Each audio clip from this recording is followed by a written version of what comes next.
And I've gone all blurry. Ooh, hey guys. You're so blurry. Oh, at least you're nice and loud this evening. I hope everybody can hear us. Yeah, yes. Let's check. Am I loud enough? Because that's the thing. That you are very loud. In fact, you're louder than me, and I need to be louder because reasons. Hello, everybody. Good evening and welcome. How you all doing? Let us know if you can hear us okay over in the chat. Being happy from living downstairs. Nice. Good evening. Hello, Roderick. How is everybody? We've got a couple of things to talk about this evening.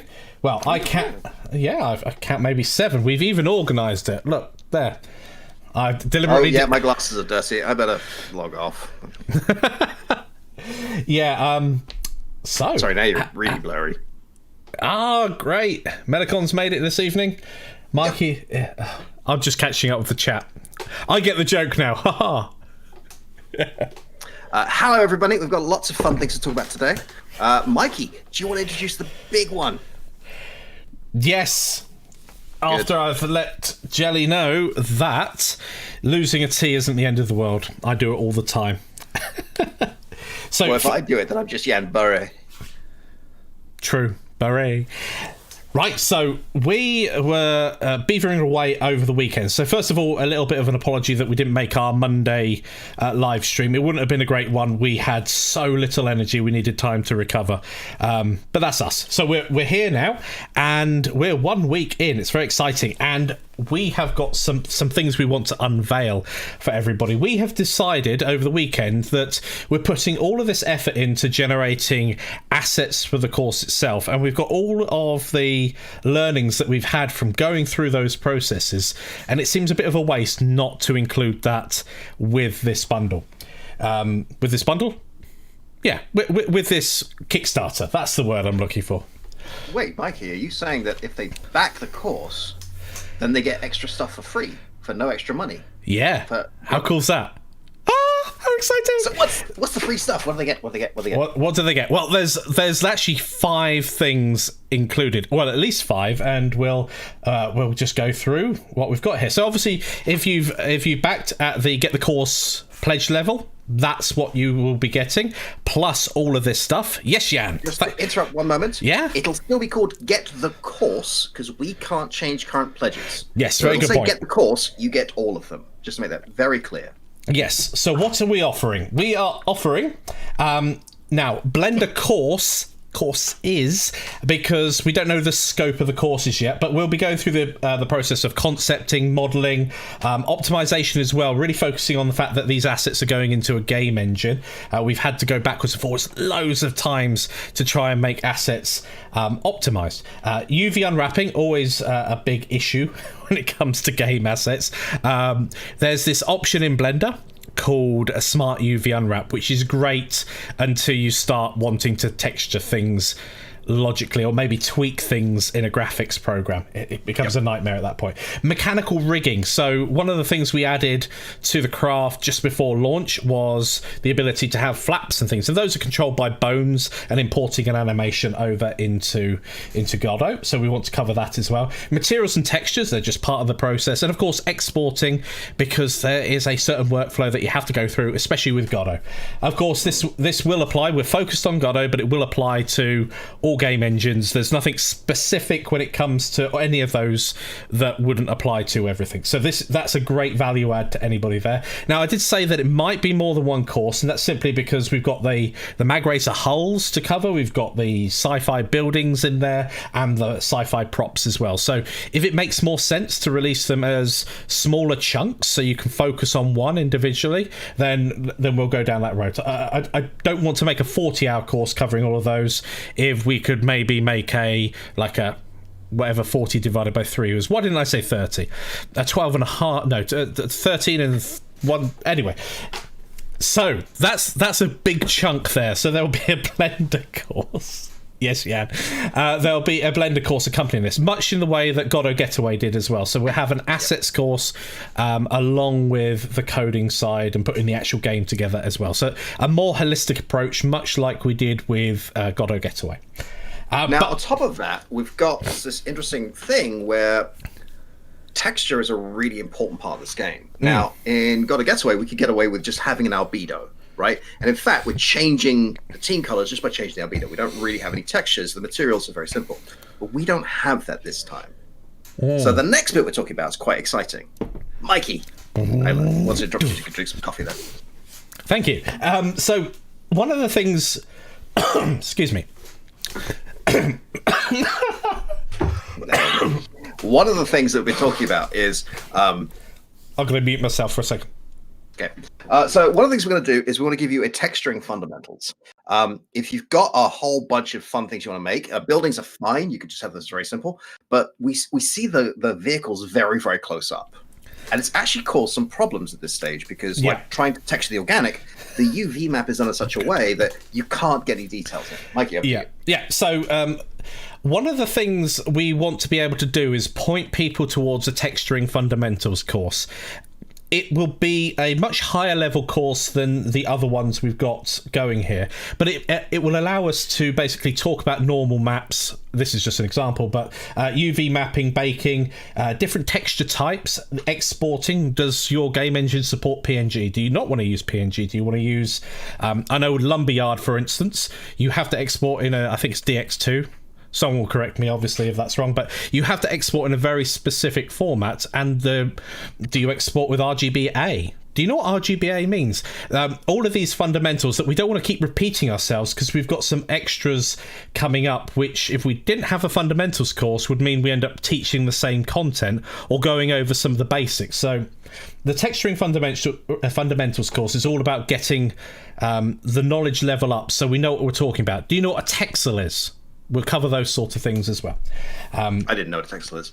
After that, we sort of split in two directions. Now, I textured all of the vehicles, all the teams, all the hulls in Substance Painter.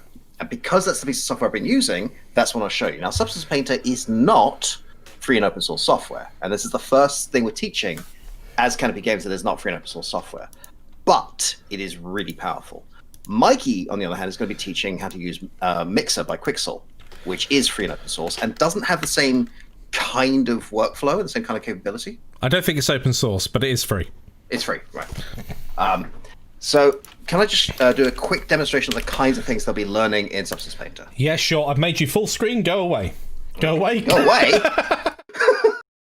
Michael, you poohead. All right. So here I am in Substance Painter. Oh, no, here I am in Discord. Wait, go away, Discord. Aha. Here I am in Substance Painter. I'm going to move you over here. Great. And here I have the Vapor as Team Neon. So I'm just going to go to my hull and delete these. Great. Do the same with metal and just start over. The reason I'm doing it this way is that way I don't have to bake everything each time. Same with cockpit. I'm going to leave the canopy as it is.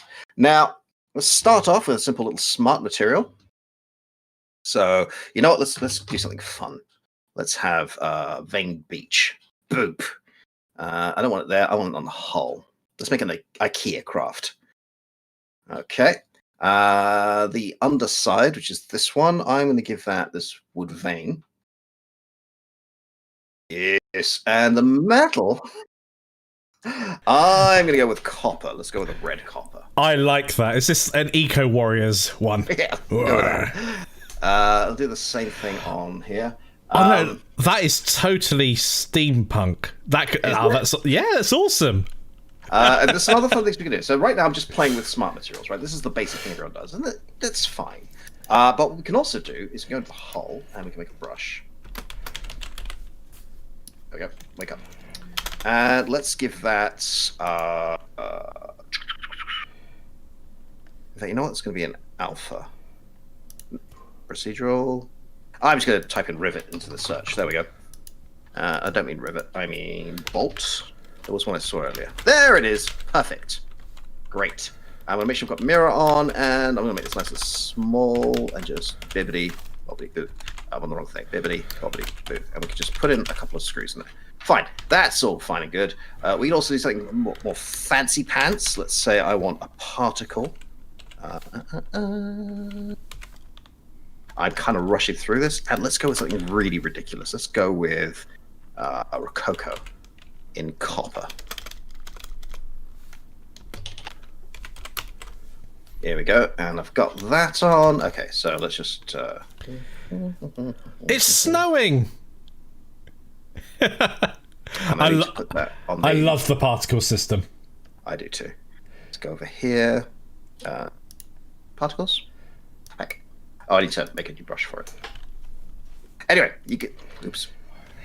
Didn't mean to put the copper as part of the wood fibers. There we go. One more time with feeling. But yeah, so how we can make this, how we can make these materials, how we can make these masks, how we can put in particles if we want, how I did it with the Team EMEA stuff.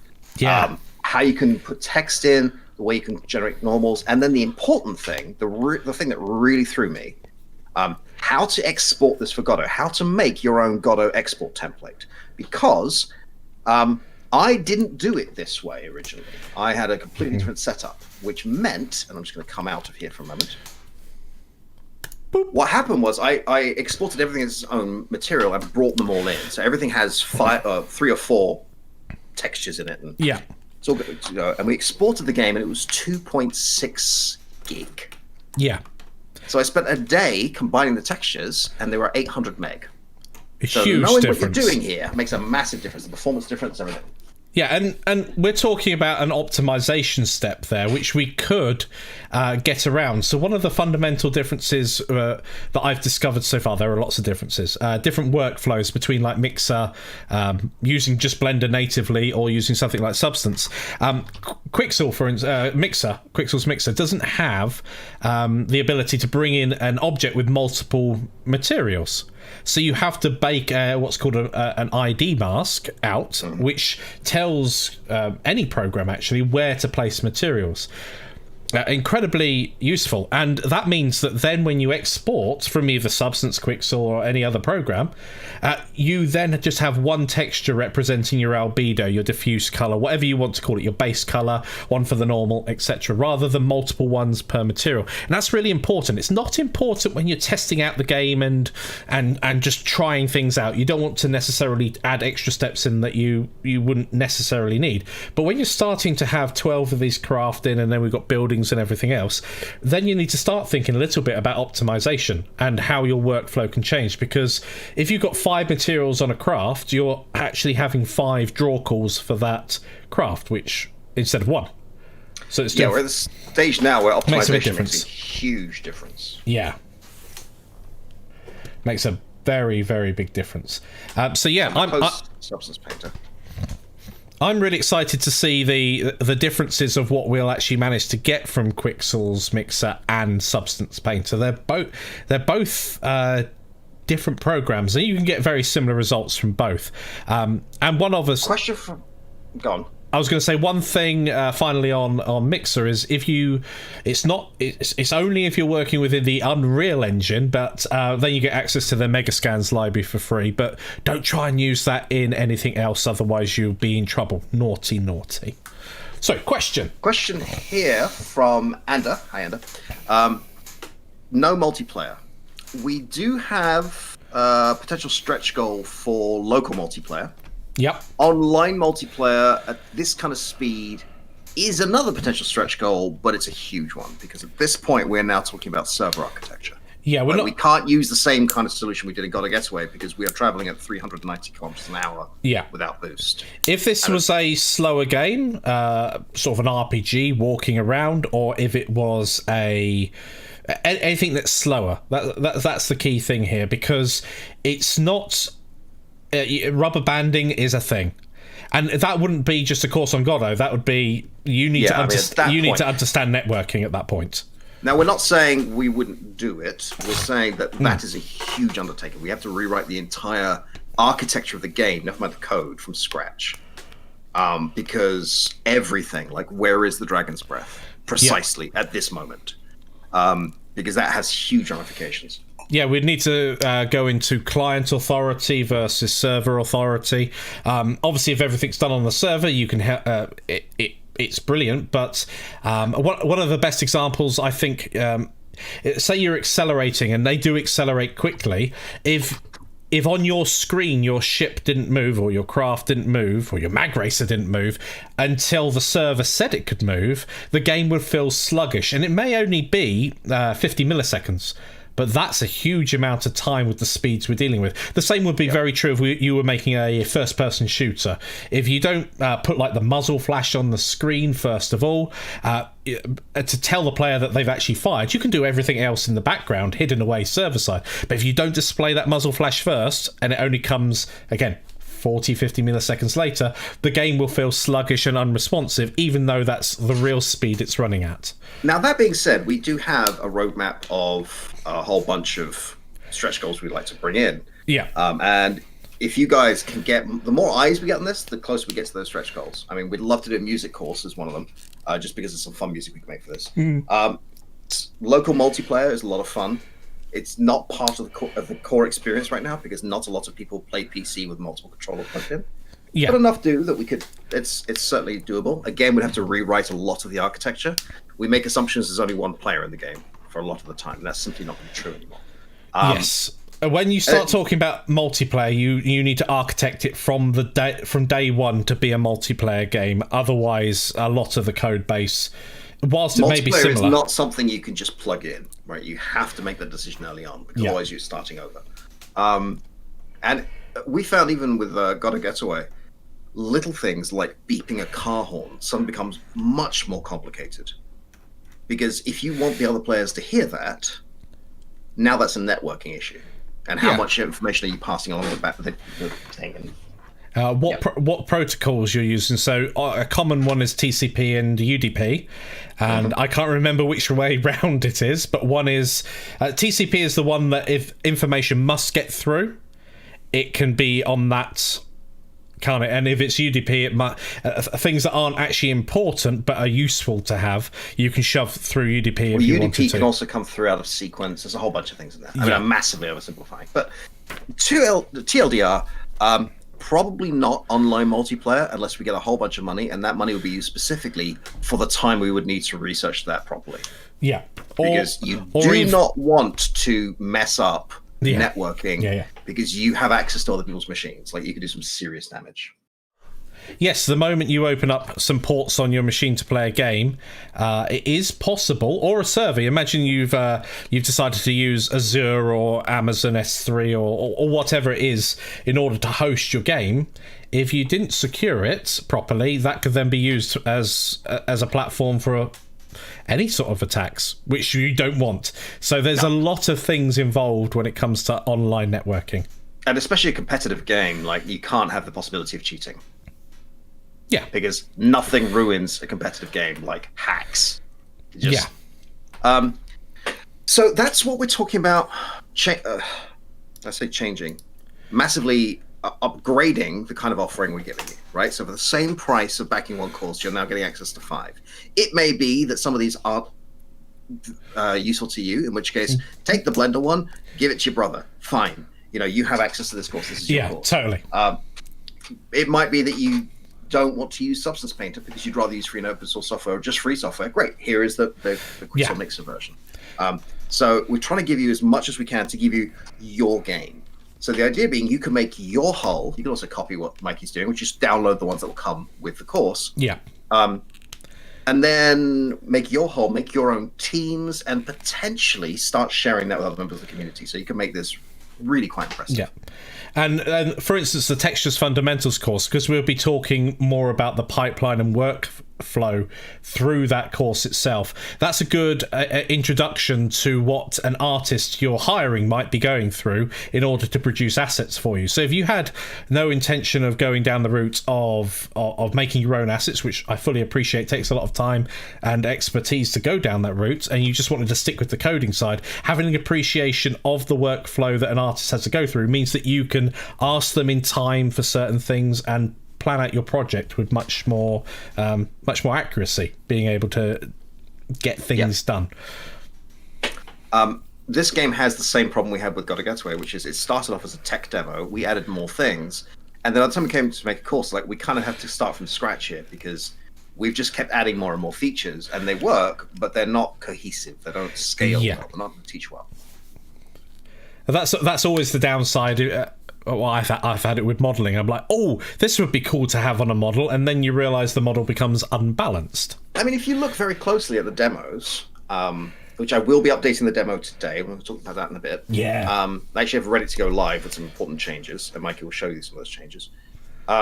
If you look at it, there's actually serious problems with a bunch of these meshes because they were never meant to be production ready.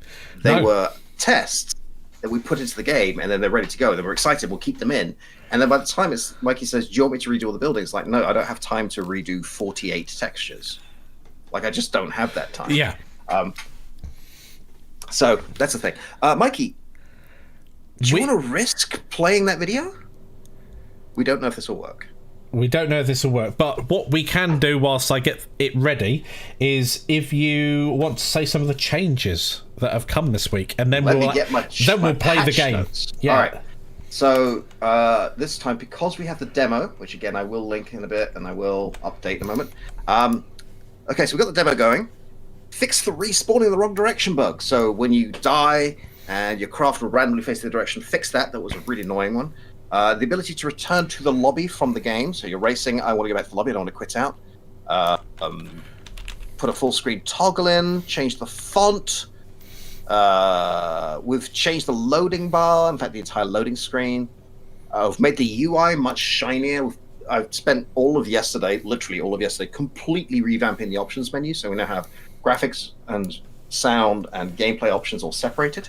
We've put in a bunch of performance tweaks so you can disable shadows.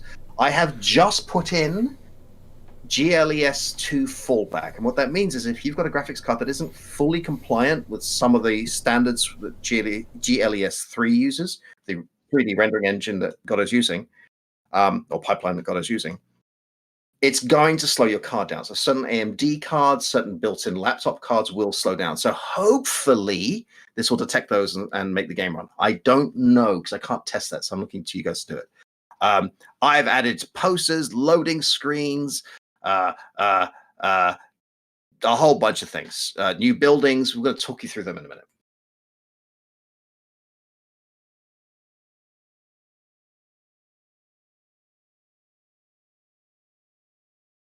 To explain what this is about, this is a bunch of people downloaded the demo and found the game really hard because this is a physics racer.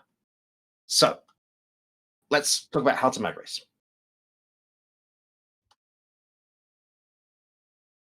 No one could hear me then. I'm going to turn our volumes down so that it's just that playing, so I'll need to turn us back up afterwards. Please remind me, not like last week where I yabbered on for a bit. So this is how to fly your MagRacer.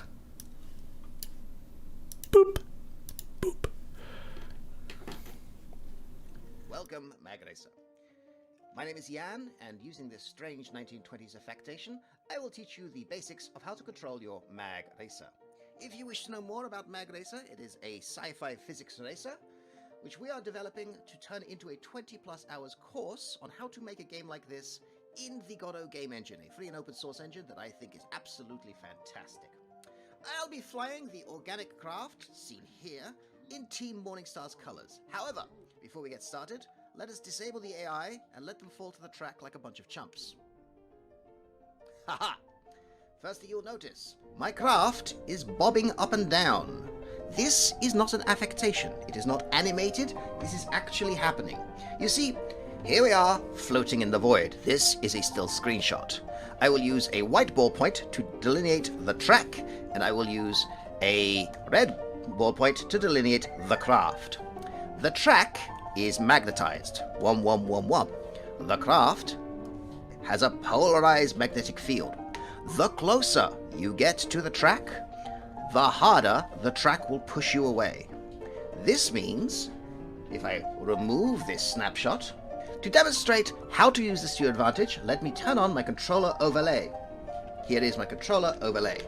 You can see I have all of my controls neatly listed. Firstly, you'll notice my shoulder buttons control strafe. My triggers control accelerate and air brake. To explain why you need to know these, let us see how long it takes to slow down. So I shall accelerate, let go, and take a significant amount of time to come to a rest. See how it goes with a boost.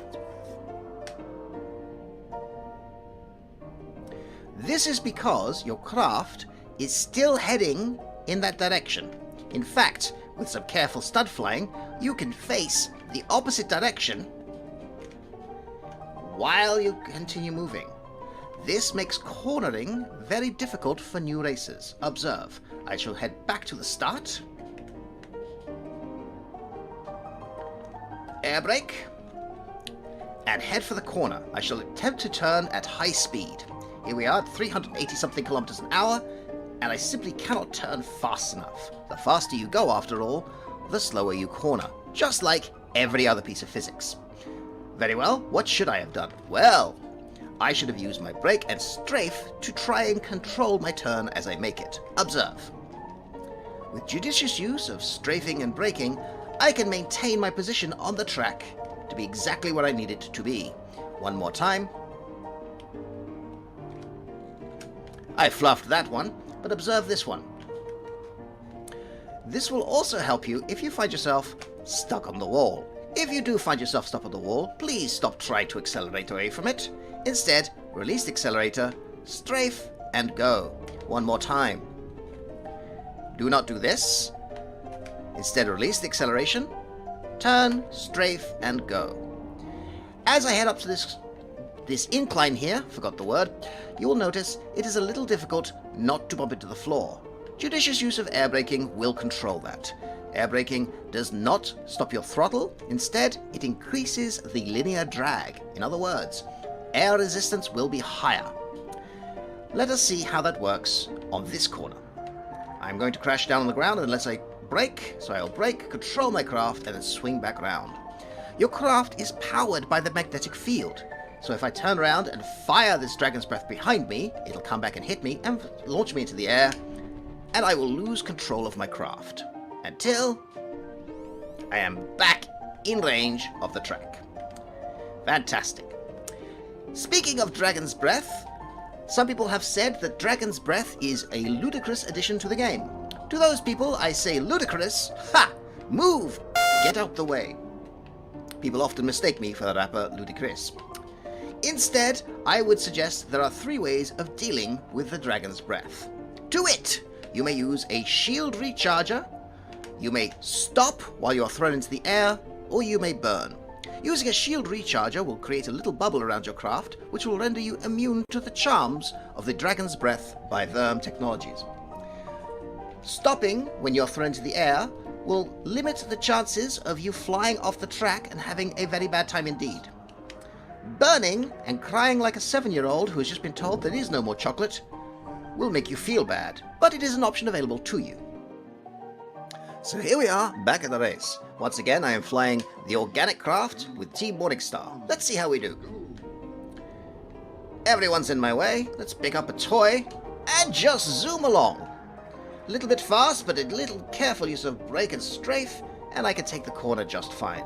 One more time. Excellent. I am now safely ahead, and unless anyone is lucky or I make a mistake, both of which cannot possibly happen, I think we'll be just fine. Ah, sweet hubris. Carefully drifting along the corner here. I have a shockwave, which is no real use to me. Let's get rid of that. And miss more weapons. So brake. And you'll see I have not flown over the edge, and I've lost far less of an advantage than I had originally. However, Team Aegis has it coming. Goodbye, Aegis. Just strafing through the chicane. Keeping an eye on the center here, where it's nice and flat, and I have some chance of not bouncing into the air like some rabid yo-yo. That concludes our little tutorial. I hope you've enjoyed yourself. Please do consider backing our Kickstarter. You'll find the link at the bottom of this video. Meanwhile, I have been Yann. Thank you, and I shall see you next time. And I'm back. And Yann's back. Welcome, MagRacer. And this needs stopping now. There we go. Awesome.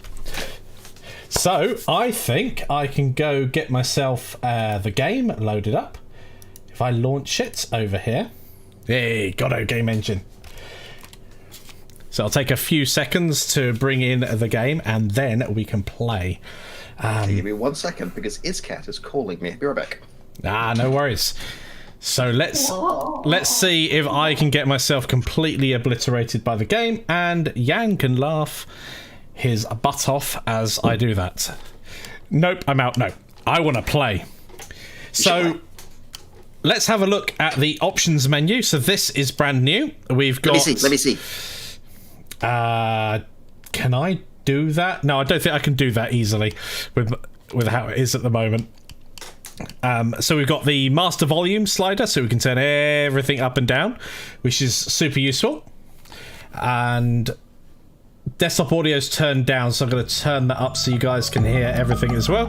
I'm going to actually turn it down in game slightly so I can hear myself talk. We've got the music volume, the sounds volume as well, so I'll keep that nice and high so we can hear the UI. And then we've got some graphics options as well. Since we're adding more and more to the game, we're going to need more and more graphics options. So we've got options here, adaptive FOV. Some people don't like the way that everything stretches out, so you can now turn that off if you don't like it, which is pretty awesome. And you can turn off glow, shadows and reflections if you want to, but I'm going to have everything on because I like everything on. And then we can go and select team. So I'm going to go ahead and select... Ooh. Om nom nom nom nomni. I'm going to go for them. This is probably my favourite craft setup. Okay, sorry about that. We have a loading screen as well, which is pretty awesome. With ads and hints, which are randomized. Yes. So you may notice that there are some changes in the game. 2, 1, go. So one of the things I've done is I've gone and added a whole bunch of new buildings in. I've made the concrete white and shiny, the glass slightly blue, and redone a lot of the city. So let's see. So I was just turning down the audio for everybody so they can hear us talk. Oh, hit them with 2 dragons. Yes. But I like the audio. Haha! Watch me blast through to the front. Oh, I'm glad those Dragon's Breath didn't hit me, because they can now hit you on the passover. Yep. So it does take a while to get used to controlling the craft, because they do. They slide about. Dragon's Breath, Ooh. Yeah, so the thing to remember about the way the craft handles is just because you've turned doesn't mean you've slowed down. So if you turn 90 degrees, you are still heading the direction we're going in. It's been described as driving on heavy ice. It's very much like that. And yes, you can pass over and under pickups, and I can hear someone right behind me. That might just be your general paranoia, though. Ooh! Ah, no! I do like this spire. Whoa, that one there, look. Team... Oh, I'm not Team Morningstar. What's gone on? So, yes... this was here last week, but if you're new to us, we've added views to the game as well, which is really useful. Y on the controller, yellow button. Yes, so you can change your view with the Y key button. Whoa, this is so much different having to race like this. Yep. Oh, one of the things we've done, because people hate this, Mike, if you come out into the third-person camera. Yep.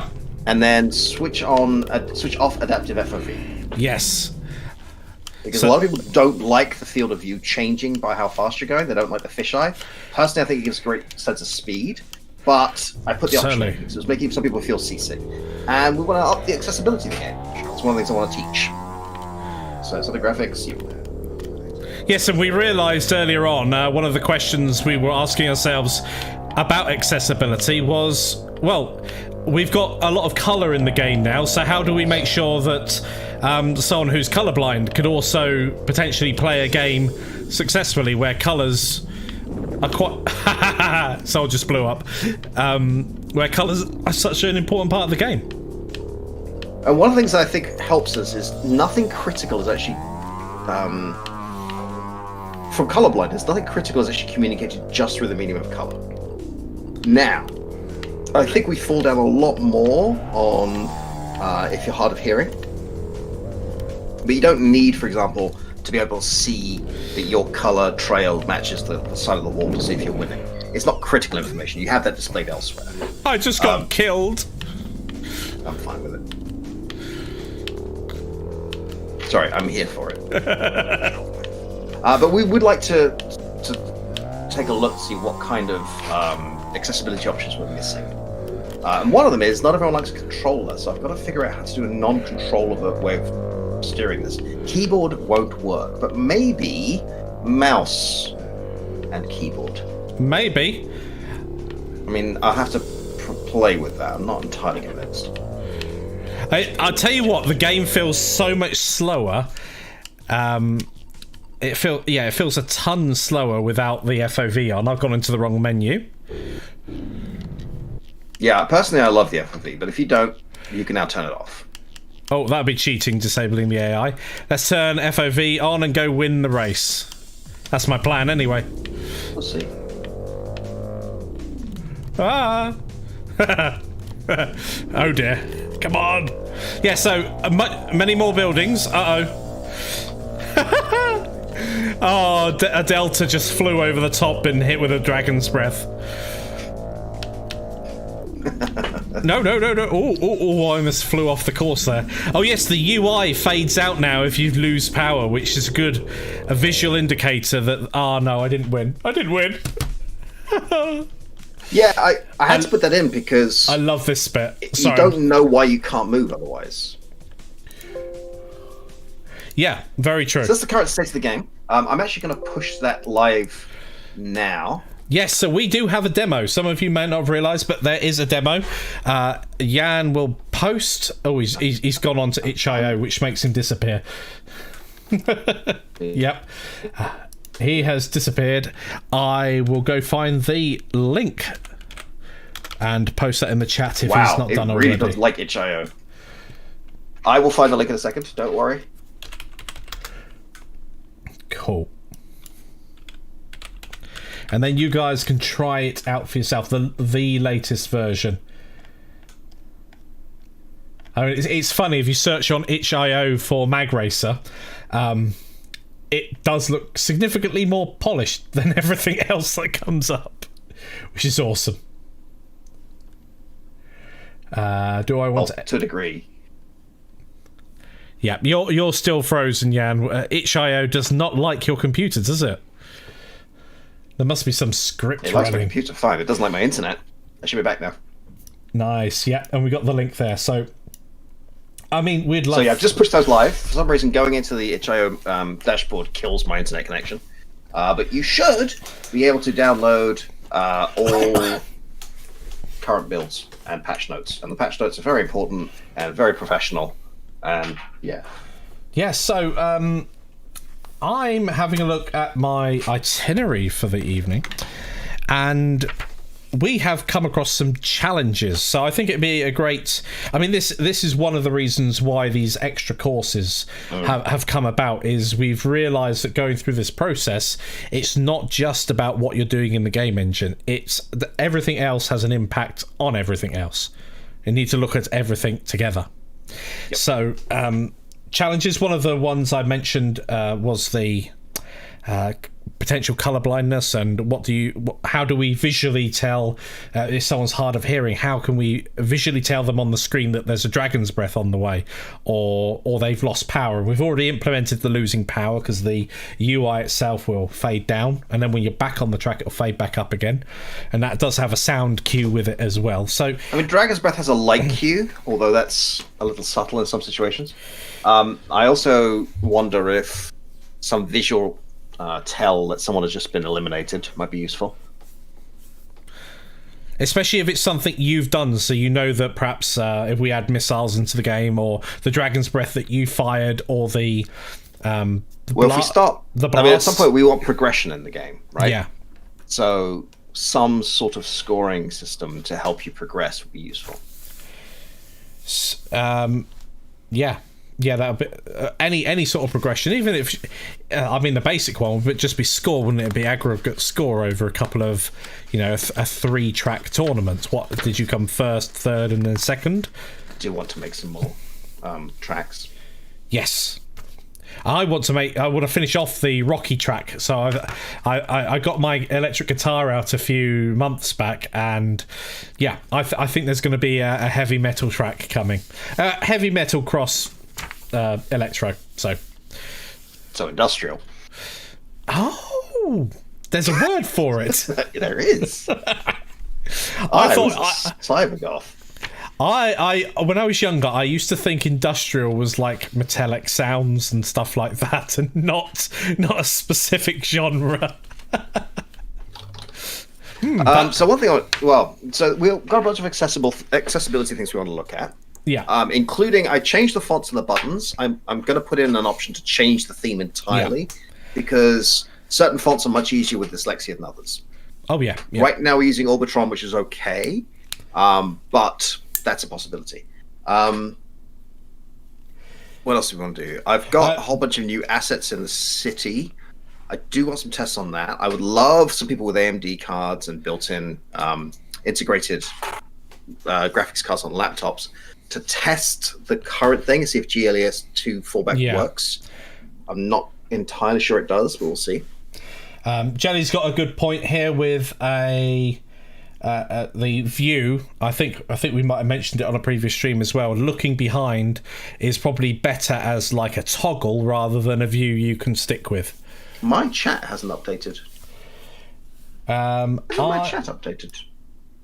Someone say hello. Has YouTube stopped working? Are we talking into the void? Oh no, it has. I'm sorry. Okay. Panic over.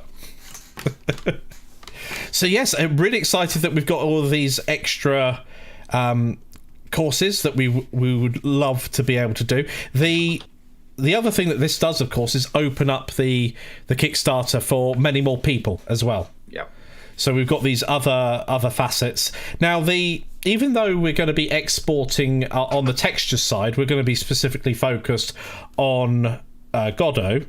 It's really only some certain challenges that we've come across where we're going to talk about a Godot specific workflow. But otherwise, the Blender course itself with the ships, with the sci-fi props and buildings, that would be the same no matter what you were doing. It would be at the export stage where it would differ slightly if you wanted to take those assets into a different game engine. Which does remind me, actually, of one of the major challenges we found while putting this together, and one of the reasons we do want to do a Blender course is if you make a bunch of holes and we start animating them, we actually need every asset and everything within the asset, or the animations and everything, to have the same name. Yes. It's going to share an identical structure, because otherwise what I'm having to do in the prototype is a whole bunch of slightly hacky workarounds to get animation trees and animation tree players to actually work. And that, of course, you can't do in Blender, because if you name something Hull and you name something else Hull, it puts .001 after it. You have to have a different project, really. Ideally, or perhaps I can write a script. Oh, that's the other thing. I've been developing some awesome Blender scripts as part of this workflow, just to make things so much easier to use. No one likes exporting things from Blender, and there are some plugins out there that will export specifically. There's an Unreal one I've seen, and I think there's a Unity one. Since both of them have backed Blender recently with grants, they're kind of getting their stuff across. And I've developed one that will export for a GLTF format, which has the animations baked into it. It has the bones, so if you've got a rig, they'll be there. The shape keys can be in there as well. All of these things can be embedded within the GLTF, which is an open standard, which is great. GLTF is a really good file format. The one problem we have with it, of course, is that neither Mixer nor Substance Painter can open it. Yes, so exactly. We have to export it as an FBX, go in there and do the texturing, and then export the textures and use them with a GLTF, which is annoying, but it is useful. Yeah, it's part of the workflow. If Godot can't bring in a certain file formats, you have to export 2 different files and then texture them elsewhere. I mean, it can bring in an OBJ, but an OBJ wouldn't bring in any skeleton or rigged information. So I use OBJ. It's a very universal format, but it's very restrictive in what it can do. So there's that. So I would like to open the floor. I'd like to open the floor now to any questions. So I've got one. Why? Bad jokes. That's my question. Because I make myself laugh. Good. Yes, as long as someone's laughing, that'll be me then. So we've talked about lots here. So do you guys have any specific questions about any of the courses, the game itself? Is there any you'd like to see in there? Suggestions, comments, interpretive dances? Yes, so fun yodel. We've covered the will multiplayer be there. Unfortunately, not at the moment. We would consider it if the Kickstarter were to grow significantly for that, because of the way we've prototyped and everything set up as a single player experience. I will say, the more we can get the word out there, like Mikey and I are doing the best we can without aggressively spamming everybody to put it out as many places as we can, but the more you can show it to friends, put it out on social media, stuff like that, that'll help. Yeah, definitely. I mean, when it just comes from us, it will always be seen as shameless self-promotion at that point. We are both genuinely really excited about it. And that's really bad at marketing. So if we're putting stuff again and again and again, my girlfriend had a great point the other day. It's like, do you know you have an Instagram account? Yeah. Have you ever used it? No. Why not? I don't know how. I've got an Instagram account. I think I posted one thing on it so far. Never mind. And obviously we try. So, and we'll try to be a lot better at us sending stuff out. And only really update when there is something to update, rather than just going, "Hey, do the same thing again," because that's irritating. Anyway, do we have permission? I think Jenny knows the answer to this, but just in case you don't, do we have permission to approach YouTubers and live streamers or live stream ourselves trying to play? Yes. You absolutely do. Ooh. In fact, one of the reasons I did the How to Mag Race video was I knew that people wouldn't be comfortable live streaming themselves coming 12th while they crash into walls. Yes, fair enough. Yeah, so if you know anybody who can promote it through that way, that would be absolutely brilliant.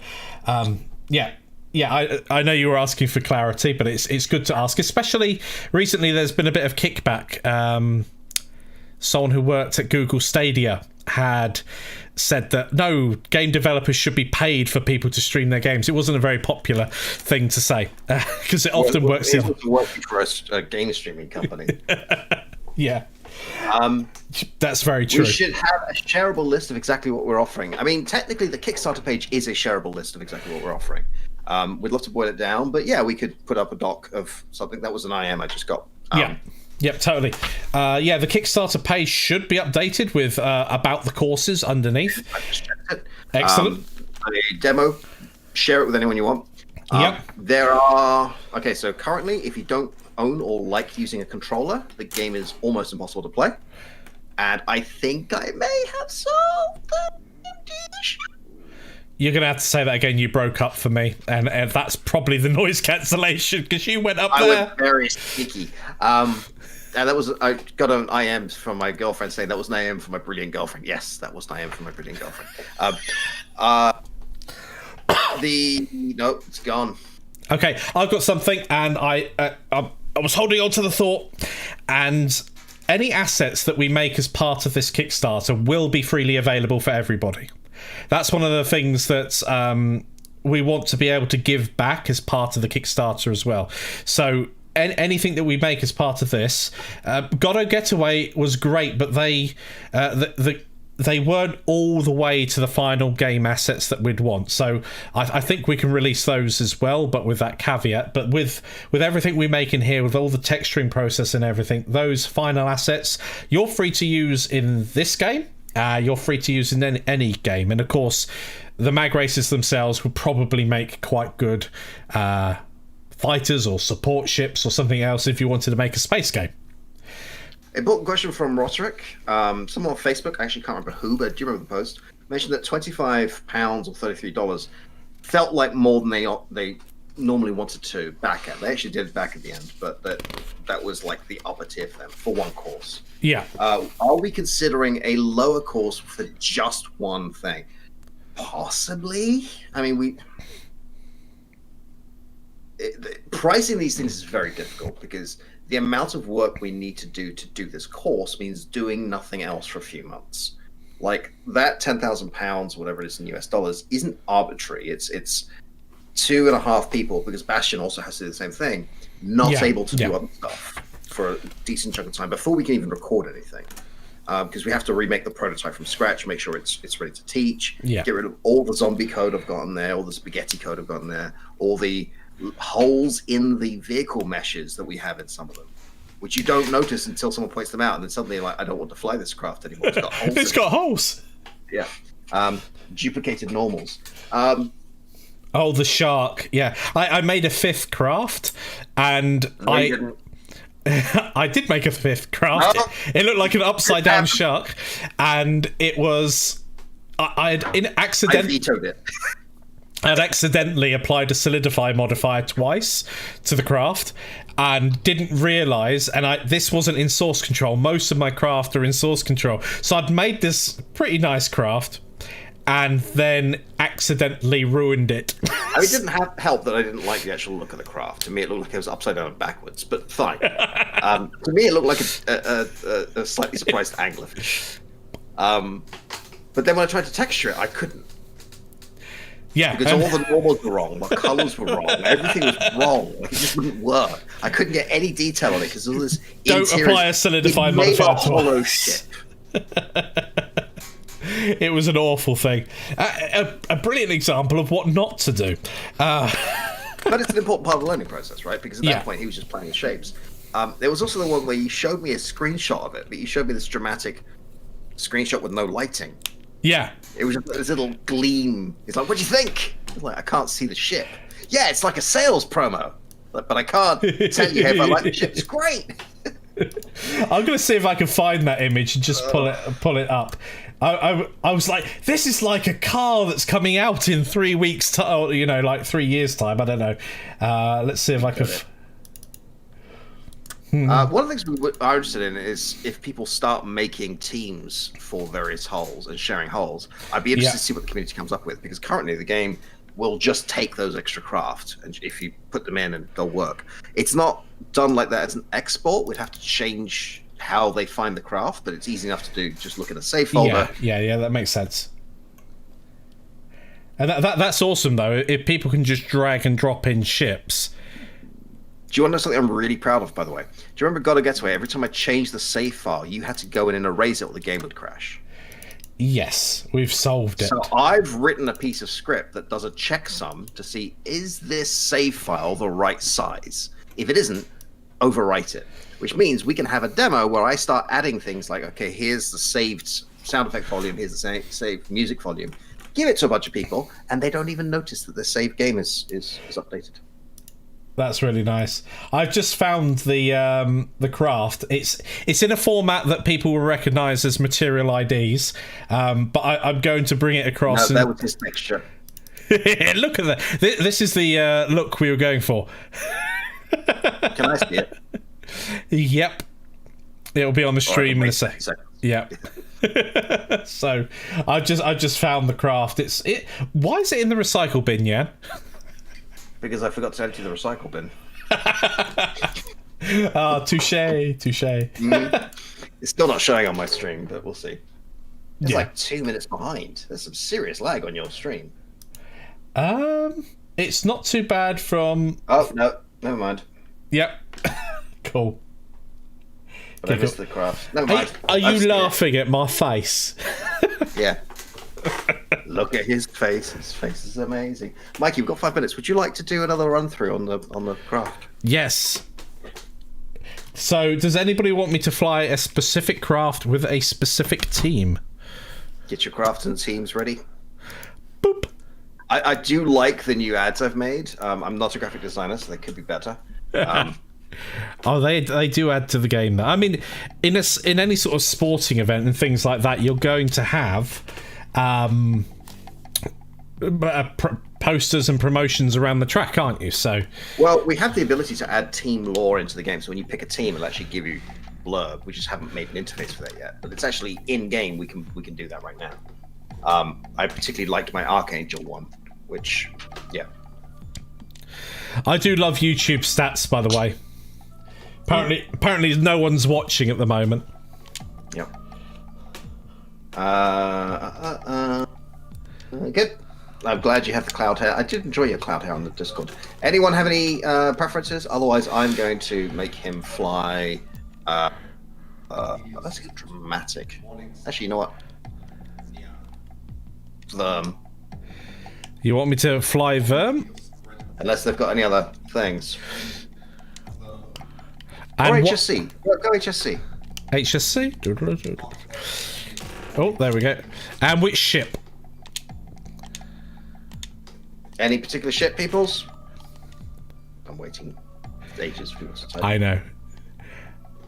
Do, booby dooby doo, booby dooby doo. I'm admiring the texturing.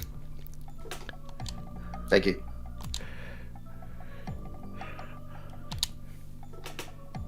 I want that one.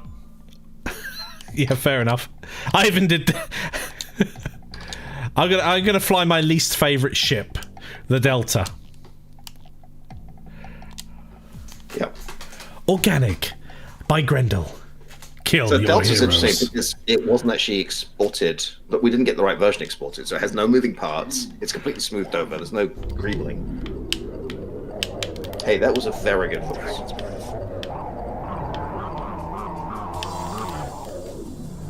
I just went backwards. Nice one. Oh wow, they're an aggressive crowd today. I don't think you're gonna win. Oh, I'm totally gonna win.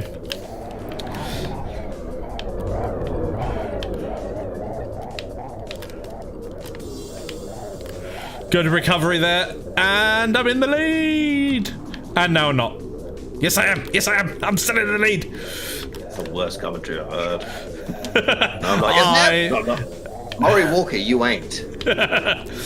Can you believe what he's done? Murray Walker was a Formula One commentator here in the UK who was infamous. He was very good at his job. But he had the ability to say the stupidest things, like, Michael Schumacher has quite literally been caught with his pants down. Or, it's raining and the track is wet. And the leader is going to win the race. That was a good one. Whoa. The problem I have here is that I'm watching at the same time that you are, but Michael is 20 seconds ahead, so I don't know what's happening on his screen. A randomized button. Yep.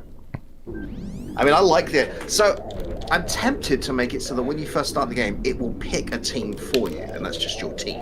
And you can unlock other teams and holes through play. That'd be quite a good progression, wouldn't it? So, instead of just like, you start the game and you have access to everything, like, here's a reason to keep playing. My question is, should that be randomized? Or should you always start, like, with Team Aegis? I was waiting for someone to catch up and they crashed into me and then exploded.